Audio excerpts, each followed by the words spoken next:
है ना, क्या देखने वाले हैं हम लोग, compressibility.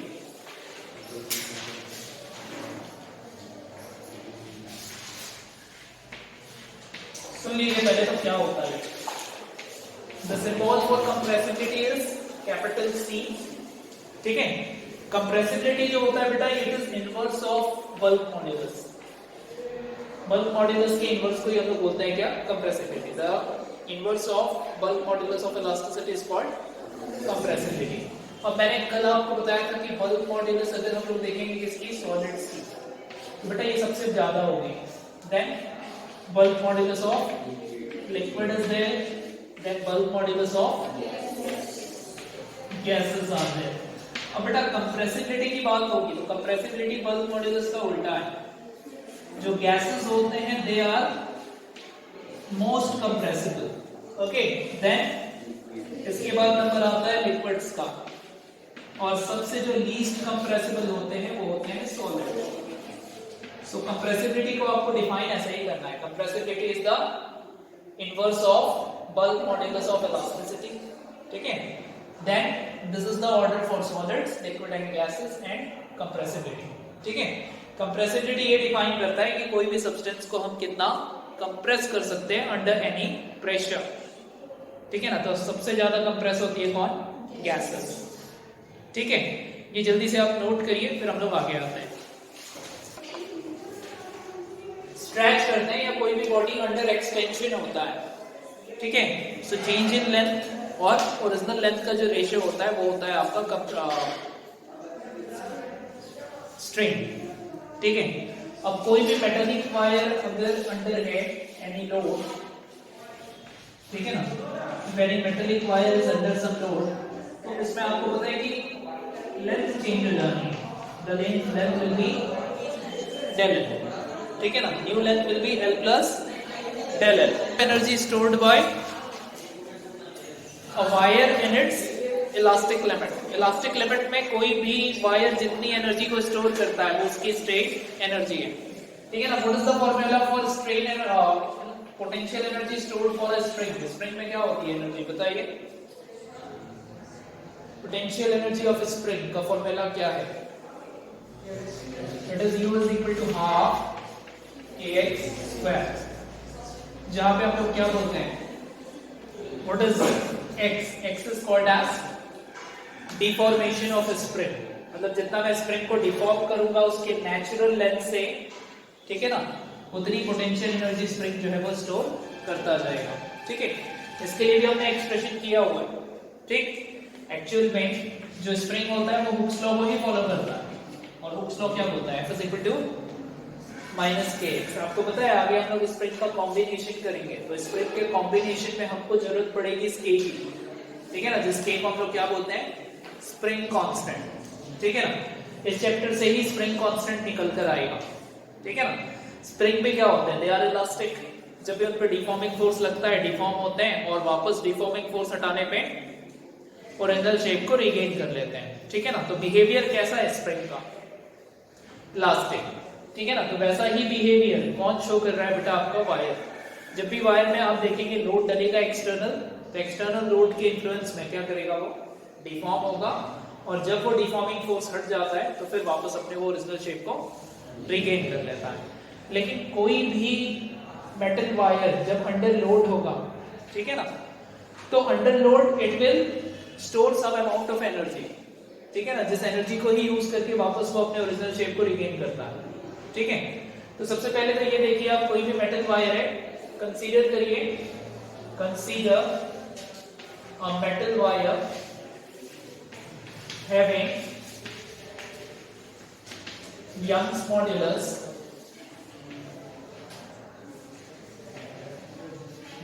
modulus of elasticity Y is under F load, and its extension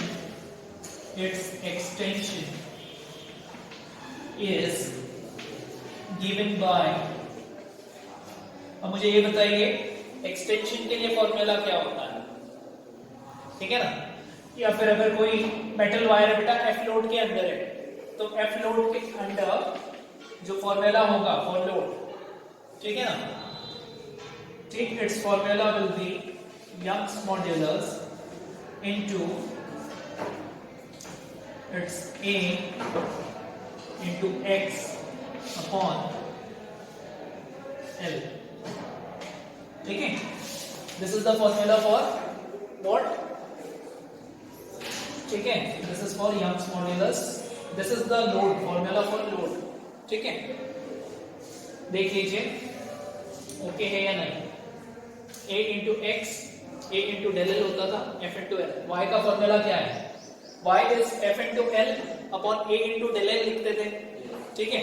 अब यहाँ पर देखिए मैं F को निकाल रहा हूँ वहां से Y के फॉर्मूले से, तो Y F निकलेगा तो क्या बनेगा Y into A into x. अब बोलेंगे सर व्हाट इज X, बेटा X इज डिफॉर्मेशन, जो भी डिफॉर्मेशन हो रहा है मेटल वायर में दैट इज X। L मतलब वायर की original length, A is the cross sectional area, तो ये फोर्स लगेगा। अब किसी को मालूम है कि पोटेंशियल एनर्जी हम लोग कैसे निकालते हैं, what is the formula to find potential energy, ठीक है ना। बहुत सारी छोटी छोटी बेसिक से बेटा जिनको दिमाग में रखना होगा। पोटेंशियल एनर्जी इस फॉर्मूले से निकलता है, ठीक है ना। The instantaneous value of potential energy is given bye amount of external work done, जो भी एक्सटर्नल वर्क डन होगा उसके इक्वल होता है कौन, पोटेंशियल एनर्जी, ओके। नाउ सबसे पहली चीज तो आप ये देखें F इज द लोड, ठीक है ना। इस लोड के अंडर जो भी एक्सटर्नल वर्क होने वाला है बेटा वो निकल के आएगा F डॉट dx से, F dot, so this is the formula for du. Now what is my F? F is given by your equation 1. Equation 1 से आप देखिए F की वैल्यू है, उठाकर रखो यहाँ पे, तो इंस्टेंटेनियस वैल्यू मिल जाएगी हमको पोटेंशियल एनर्जी की, du is equal to it is y a x upon L, ठीक है ना, इनटू में dx। नाउ इंस्टेंटेनियस वैल्यू से एवरेज वैल्यू निकालने के लिए now we need to integrate, ठीक है ना। तो आगे मैं लिखता हूं now the average value of potential energy is given bye,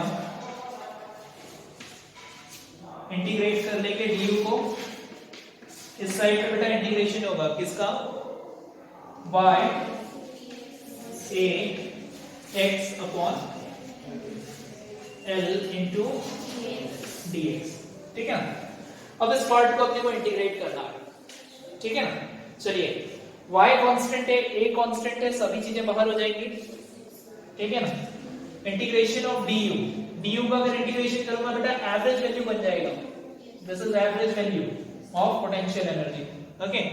now this is given bye y a बाहर हो गया, कांस्टेंट था दोनों, है ना, L भी कांस्टेंट था बाहर, इंटीग्रेशन होगा बेटा x का, लेकिन अब x की लिमिट डिसाइड करनी पड़ेगी।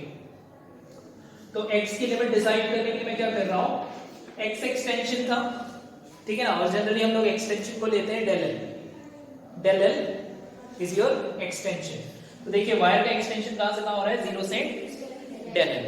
यहां पे जिसका इंटीग्रेशन होगा ना उसके टर्म्स में लिमिट्स होती है, ठीक है। एक्सटेंशन का इंटीग्रेशन हुआ है, अब किसी भी वायर को मैं जनरली कहां तक एक्सटेंड करता हूं, 0 से del L, ठीक है।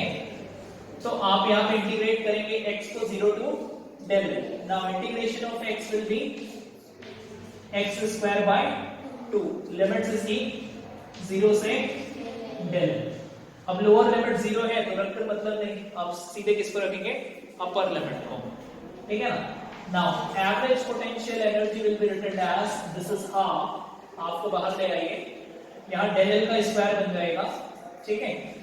तो ये बन रहा है बेटा y a अपॉन L, ठीक है, इनटू में क्या del L का स्क्वायर बन रहा है del L का स्क्वायर, इनटू में एक और del L ले रहा हूं मैं, del L का स्क्वायर बन रहा है ना, इसको ऐसे ही रहने देते हैं। एक्चुअल में क्या होगा,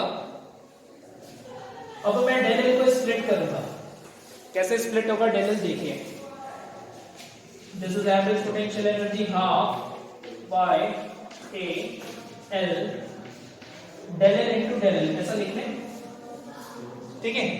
Now tell me what is this? YA del L upon L.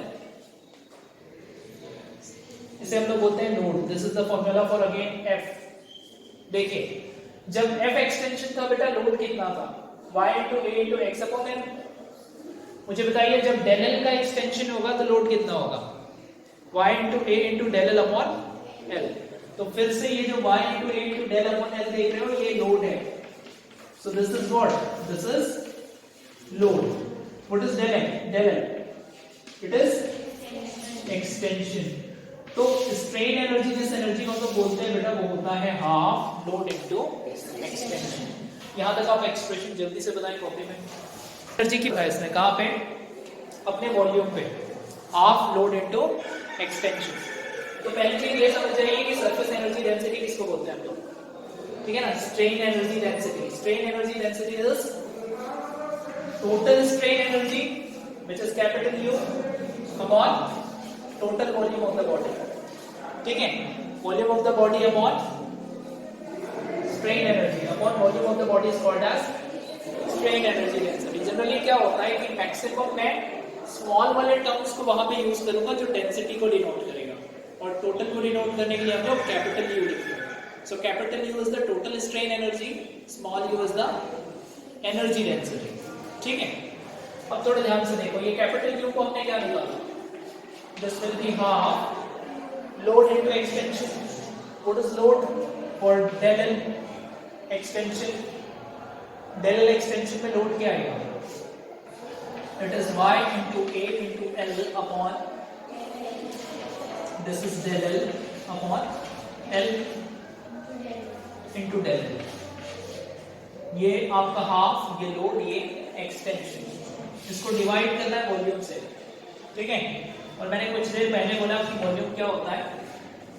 It is area into length. Now this is mixed fraction और मिक्स्ड फ्रैक्शन में आप देख रहे हो 1 ऊपर जाने वाला है, AL L से मल्टीप्लाई होने वाला है. तो क्या कैंसिल होगा? Your A and A will cancel out. ठीक है ना. और L का क्या हो जाना है? स्क्वायर हो जाना है. तो एनर्जी डेंसिटी का पहला फॉर्मूला बनते हुए दिख रहा है हाफ.